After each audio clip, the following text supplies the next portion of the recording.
Olá, pessoal. Eu sou a Marcela Bonalume dos Santos, eu sou oncologista clínica e vocês devem me conhecer do Oncomasto do ano passado. O Oncomasto, ele se expandiu, deu um upgrade, agora é o Oncoresidentes, mas a gente vai continuar começando pelo módulo de mama com vocês. E a primeira aula, assim como no ano passado, é minha aula e a gente vai falar um pouquinho sobre os conceitos iniciais do câncer de mama e sobre avaliação genética. Esses são os tópicos que eu vou abordar na minha aula de hoje, para vocês entenderem um pouquinho melhor como a gente trata o câncer de mama. Primeiro de tudo, a gente precisa saber o que é câncer, qual é o conceito do câncer em si. Então, o câncer, ele é um distúrbio de proliferação celular. A célula, ela perde mecanismos de controle e cria a capacidade de proliferar e realizar metástases. Essa figura a gente consegue ver muito bem qual é o mecanismo de metástase hematogênica.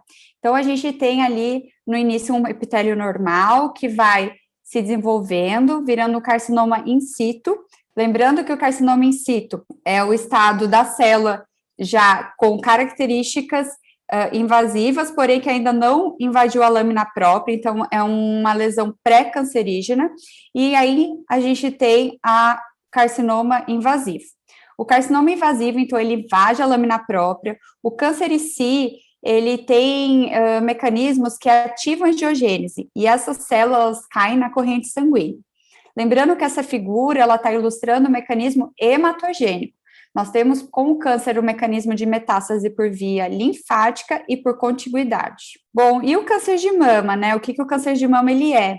O câncer de mama, ele nada mais é que o distúrbio de proliferação celular de células na unidade funcional da mama. Então, a gente tem células doentes que perdem esses mecanismos autorregulatórios na porção terminal do ducto lobular, do ducto coletor. Pensando, então, no câncer de mama, eu deixei aqui para vocês lembrarem os subtipos histológicos principais. Juntos, eles somam mais de 90% de todos os subtipos histológicos do câncer de mama. Então, nós temos o subtipo ductal e o subtipo lobular. Sendo o subtipo ductal o câncer não especial da mama, porque ele é tão comum e que ele é assim denominado nos anatomopatológicos. Eles, apesar de nascerem na mama, eles têm características diferentes entre eles. E a doutora Andréia, na próxima aula, vai explicar um pouquinho mais sobre esses subtipos histológicos. Quando a gente fala em câncer de mama e sua epidemiologia, é essa imagem que vocês têm que ter na cabeça. Que no mundo, o câncer de mama, ele é a principal causa de morte em mulheres e a segunda malignidade mais diagnosticada. Ele, no Brasil, pelo INCA, a estimativa é que só no ano passado, a gente teve mais de 66 mil novos casos. E quando a gente olha o mapa do Brasil, a gente vê que a densidade diagnóstica, ou seja, o número de diagnóstico por 100 mil mulheres, ele é maior nos estados do Sul e Sudeste. No entanto, isso nos leva a pensar se realmente isso se deve ao fato do câncer ele ser menos incidente nas demais regiões, ou se o que falta para a gente é a realização de diagnóstico. Quanto aos fatores de risco do câncer de mama, a gente pode dividi-los em modificáveis e não modificáveis. Os modificáveis são aqueles fatores de risco relacionados muitas vezes ao estilo de vida, como, por exemplo, obesidade, exposição anticoncepcional, exposição à terapia hormonal, consumo de bebida alcoólica, sedentarismo. E os não modificáveis são fatores que a gente não consegue mudar. Os principais fatores não modificáveis são o sexo e idade. Quando a gente pensa em sexo, a gente sabe que o câncer de mama nas mulheres é muito mais frequente do que nos homens, sendo esse o principal fator de risco não modificável para câncer de mama. Quanto à idade, sabe-se que acima dos 40 anos a gente tem uma maior incidência desse tipo de doença. Dentro dos fatores não modificáveis, a gente tem os fatores hereditários, então, fatores relacionados à história familiar do paciente, que nos faz acender uma luzinha de alerta e pensar que esses pacientes, talvez, eles devam ser melhor acompanhados e realizado o screening genético para maior risco de câncer nessas famílias. Sabendo sobre os fatores de riscos modificáveis e não modificáveis, a gente consegue explicar um pouquinho sobre as estratégias de prevenção. Bom, a prevenção primária, ela é você remover os fatores de riscos modificáveis que causam o tipo de tumor, ou seja, obesidade, tabagismo, a gente, então, eliminar esses fatores de risco. Já a prevenção secundária é a gente fazer o diagnóstico no estágio muito inicial, subclínico, e é aí que a gente pensa em rastreamento, que vai ser o próximo tópico. Como que a gente deve rastrear o câncer de mama, então? Bom, o câncer de mama, deve ser rastreado por meio de mamografia na população geral.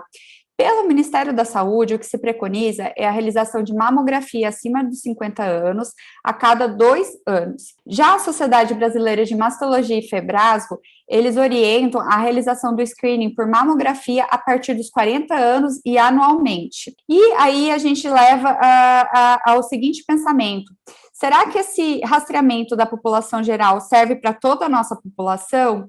E a resposta é não. 1% da população geral, ela está dentro do grupo de risco. E esse grupo de risco, eles são pacientes que têm o maior risco de desenvolver câncer de mama no decorrer da vida. E essas pacientes, elas devem ter medidas individualizadas para rastreamento. O que muda, então? A gente deve, então, realizar a antecipação do rastreamento, como a gente viu ali. Ministério da Saúde, Sociedade Brasileira preconizam 50, 40 anos.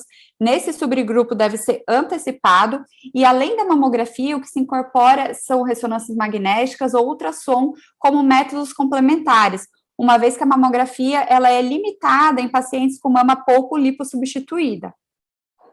Quem é essa população de risco, então? São as populações que tenham mutações genéticas que aumentam o risco de ter câncer de mama. Então, BRCA, pacientes com síndrome de Li-Fraumeni, Cowden, ou pacientes que não foram testadas, mas que têm os parentes de primeiro grau com essas mutações comprovadas. Pacientes com risco maior ou igual a 20% ao longo da vida. E isso se faz baseado em modelos matemáticos em função da história familiar. E pacientes com lesões atípicas ou CLS, enfim, lesões que fazem com que essas pacientes elas tenham um risco aumentado de desenvolver câncer de mama. Não se tem um consenso geral também de quais são esses grupos. Pela Sociedade Americana de Radiologia, de Cirurgiões Mastologistas Americano e de Câncer Americana, a gente basicamente, eu memorizei assim, pacientes com história prévia de radiação da região do tórax entre 10 e 30 anos, pacientes com esse score de risco maior de 20%, ou pacientes com mutações já identificadas ou parentes mutados.